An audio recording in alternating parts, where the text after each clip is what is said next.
Welcome back to CFO Weekly, where we're talking with financial leaders about how to build efficiency in their teams, create time for strategy, and ultimately get results. With your host, Megan Weiss. Let's jump right in. Today I'm speaking with Charley Devany. Charley has been a CPA since 1990 and received his MBA from the University of Maryland and his undergrad from the University of Texas. He began his career in Big Six auditing with KPMG Pete Marwick, then segued into industry as a financial leader for public and privately held companies. He's been working the past 15 years as a virtual CFO. His current CFO clients are Service Dogs, Inc., The Daily Dot, Culture, and Austin Living Landscape. He also has a tax consulting CPA practice in Austin, blogs daily on citywide neighborhoods, and has self-published a graphic memoir. He is a 500-hour certified yoga instructor and holds an active Screen Actors Guild card as well. Charley, thank you so much for joining me today. Megan, thank you. This is a great pleasure. I'm really excited to be talking about this topic. It's really important to me. Yeah, me too. I'm really looking forward to this discussion, which is focused on the role of fractional CFO. And as I said, this is a role I hadn't heard of until just a few years ago. So I'm looking forward to finding out more myself. So let's get started. Great. First, tell me about your career progression. How did you come to be a fractional CFO? Great question. It's not something I woke up one day and said, I want to do this, or I was planning on doing it while I was getting my MBA. It evolved. I started in traditional route as a Big Six at the time auditor of KPMG, Pete Marwick. Then I hung up my shingle as a sole practitioner, CPA for a couple of years. Then I moved into accounting management roles until I was a controller and VP as part of a $1 billion operating company. Pretty straightforward stuff. And everything changed, but I didn't know it at the time, when I was working for somebody who was acting very unethically, to say the least. Wow. It was a challenging time for me because my wife was a stay-at-home mom and with 2 children. I was a sole breadwinner. And when I was interviewing, you had that awkward moment of, why are you leaving? And describing a difference in ethics can sound like sour grapes to some. It's that negative thing you don't want to have in an interview. Yep. And so I realized a few years later is that having one job, especially as a sole breadwinner, puts a lot of pressure to conform, to do things you're not comfortable with. And maybe you're just let go because the company's having a hard time and you have to start from scratch. It's kind of like you've been married for 20 years and all of a sudden you're dating again. The fractional CFO is always dating. Anyhow, so what happened is I just kind of got from, smaller engagements, and I liked that kind of work. And then it was like the longer I did in the engagement type of work, and in New Jersey where I was at the time, it was more like I do a 9 to 12 month project and then I go on to the next.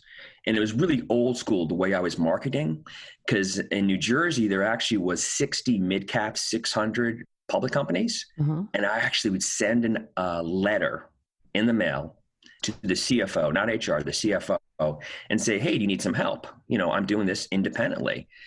And, 48 out of 50 people would throw it out. And then someone else would say, oh God, I was about to, call up Pete Marwick or BDO or whatever, and I'm going to get this guy for half the price. He's saying, let me bring him in. And it worked pretty well. And then when I got back to Austin, I just found I was able to get more of those actually fractional jobs because you didn't have as many public companies as in New Jersey. So it wasn't a matter of finding a 9-month, 12-month engagement. It was a fractional job. And then I was able to get work for a while. I worked for both VCFO and Bridgepoint. So that was real valuable to see their model and how they did. And it became acceptable. Those are not 20-year companies, like 15 or maybe it is 20, but when they first got started, people didn't know what they were. Anyway. Yeah, that's very interesting. And I myself, I like the project-based kind of work model. So yeah, it's fun. You meet different people in different industries. Yeah, you get to do a lot of different things. Yes, you need to be on your toes. You're always learning, which I love. Yeah, me too. So Tell me about what roles do the fractional virtual CFOs perform? In theory, all the same as a full-time CFO. Strategy, overseeing procedures and policies, financing, interacting with the CEO, bankers, investors, budgeting, staffing, training, cash flow management, being part of the senior management team. So in theory, everything, but you're not there all the time. You're charging an hourly rate. Yeah, so that seems pretty extensive. So alternatively, tell me about some of the functions the virtual CFO might not perform. Yeah, because you're not there every day, and now none of us are there every day.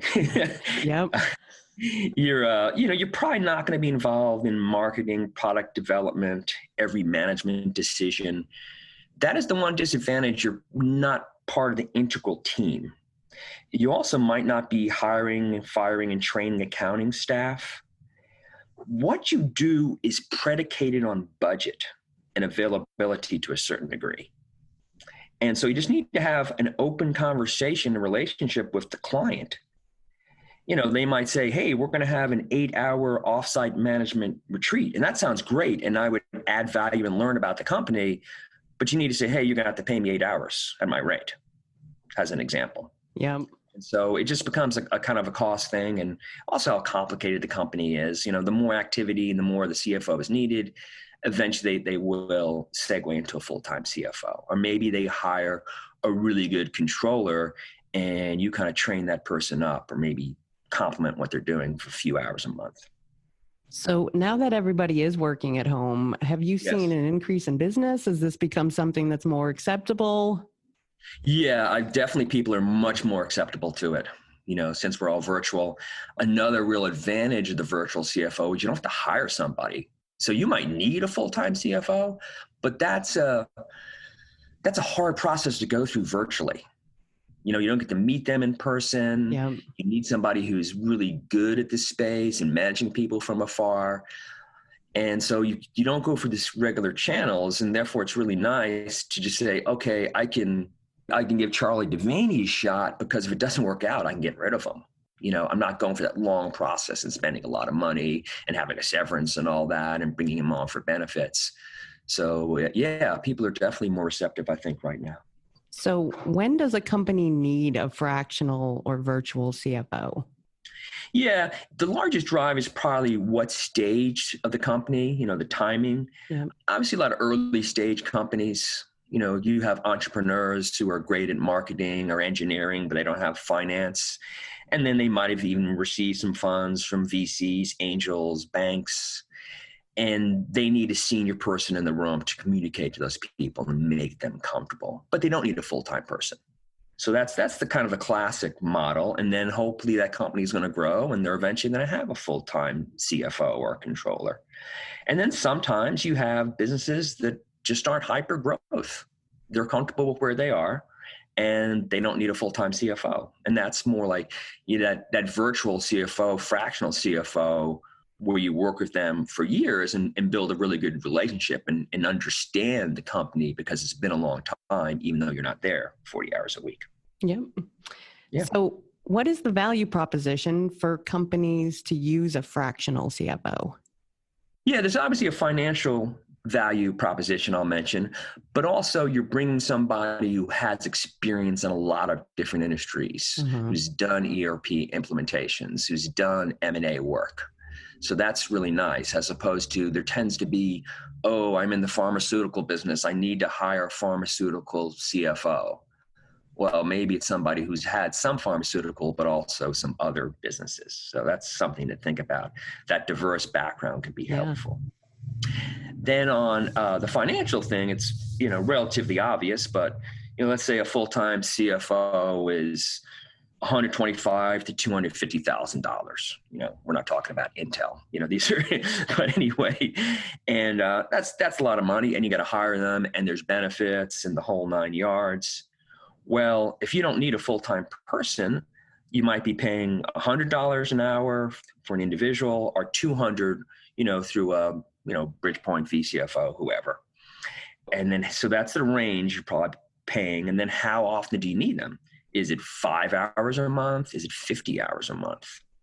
So taking the bottom end of that, you could do 50 hours a month at 100 hours, $100 an hour. That's $6,000 a year.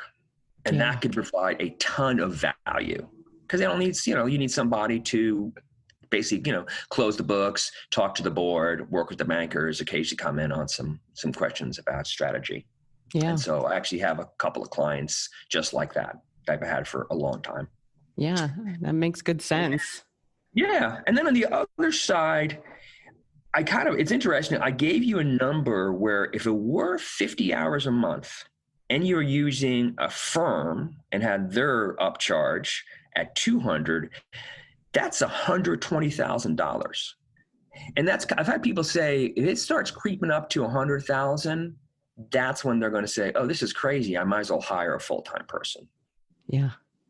So, essentially when you're hiring somebody on the outside, you're paying double or triple what you would on an hourly basis as opposed to a full-time. But, you do the math. If it's under 20 hours, under 10 hours a week, it's still a really good value proposition. And you have that flexibility. Maybe it's complicated today because you're doing some due diligence. And that's another thing I do is project work. I'm not the CFO, but I'm going to come in during the ERP, during the due diligence, maybe help them with the audit of financial reporting. So that's pretty nice too. Yeah. So that's a good segue to my next question. Yeah. Hiring a virtual CFO. Talk to me about directly hiring as opposed to hiring through a larger talent sourcing firm. Yeah. The difference is obviously the pricing. They're basically going to double what I'm going to get paid, if not more. Yeah. Got to get their margin. Yeah. Yeah. So basically, last time I was doing that kind of work, I was getting paid $75 and billing out at $180. Wow. So I can make more money if I can find the work at $100 an hour. Yeah, it's kind of interesting too, because then you have that perception. You can't, some would argue you need to charge even more money because it's that perception of, oh, that seems cheap. So that's one of the challenges you have to get around. It also, what are you trying to do? If you're trying to get perpetual work, you probably need to, where they're going to work with the people for years at 6 to 12 hours a month, they need to have a pretty decent rate. I think if you're going in on a project, then it probably should be, 125, 150. But yeah, it's mainly going to be price.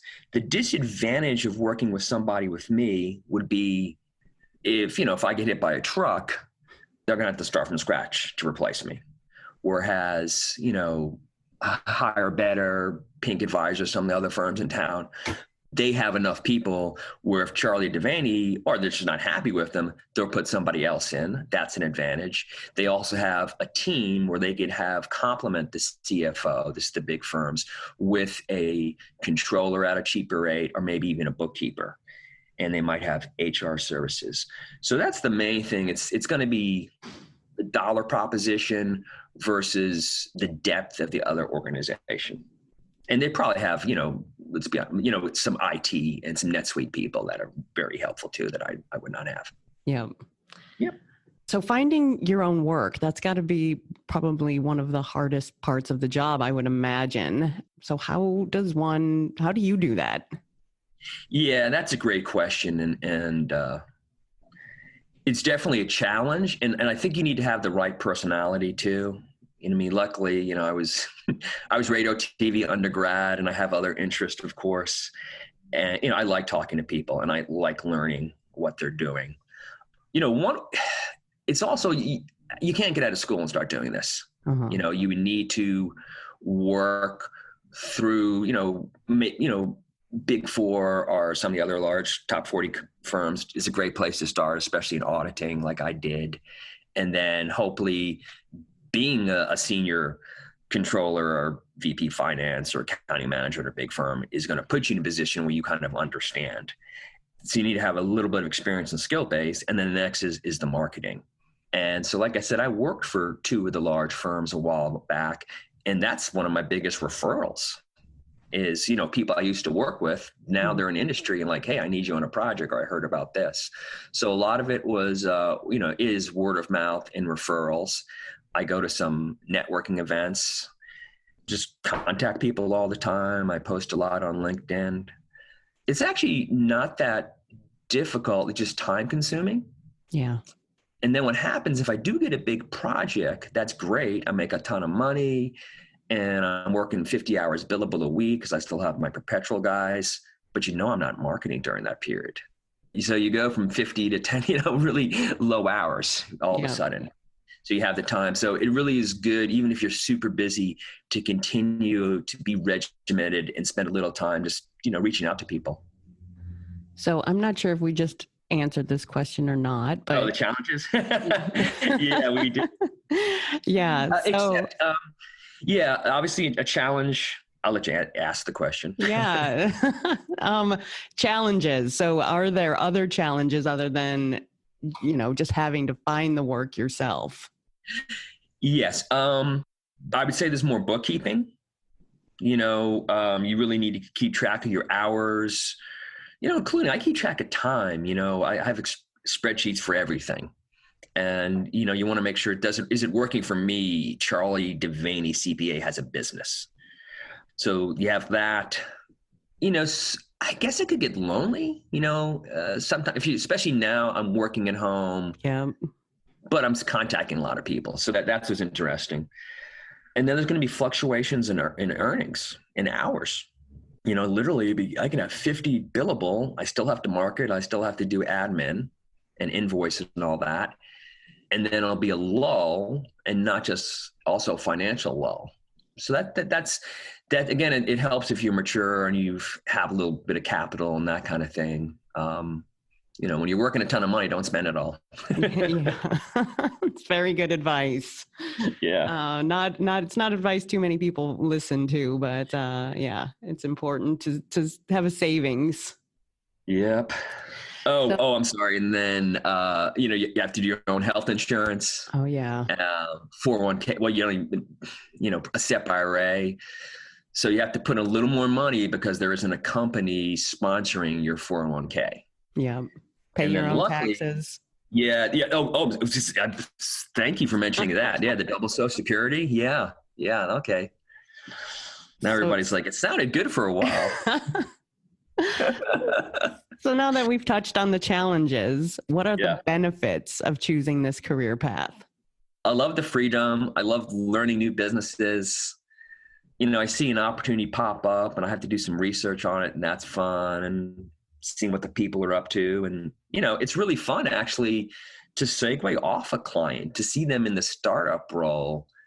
And then they don't need me anymore because they got a beautiful big business and they've hired a big time CFO full time. I'm happy for them. That's great. I was part of that success. And like I said in that first question, I like having several clients. It just gives me freedom in my mind as well. That if I have that really, the client that's not a good fit, we can agree to, discontinue pretty easily. That's a little less pressure. And then you actually have a better chance of working things out with that client because you don't have like, oh man, this has to work. You're less desperate. Yeah, it's got to be nice to not, like, as you said, be relying on just one company, your client, to make your living. Yeah, and the time flexibility, I'm able to do other things, do my yoga, do my writing. When the kids were growing up, I didn't miss any of their plays in the middle of the day. And then sometimes you got to work at night and weekends, but it's all up to you. Yeah. So Charley, thank you so much for joining me today. Yeah, thank you. It was great. Yeah, I really appreciated learning about the role of a fractional CFO and the value they add. To all of our listeners, I hope you have enjoyed today's topic as much as I did, and I hope you'll tune in next week. Until then, take care of yourselves and have a great week. Thank you, Megan. Thanks, Charley. If you're ready to boost efficiency and streamline your accounting processes at significant cost savings, it's time to talk with Personiv. Their people-powered solutions have transformed the delivery of back-office tasks and general accounting functions for decades, partnering with clients to provide everything from accounts payable to payroll services. See what Personiv can do for you by visiting personiv.com. You've been listening to CFO Weekly, presented by Personiv. Please subscribe wherever you get your podcasts to hear all of our episodes. Want to learn more? Check out personiv.com. Thanks for listening.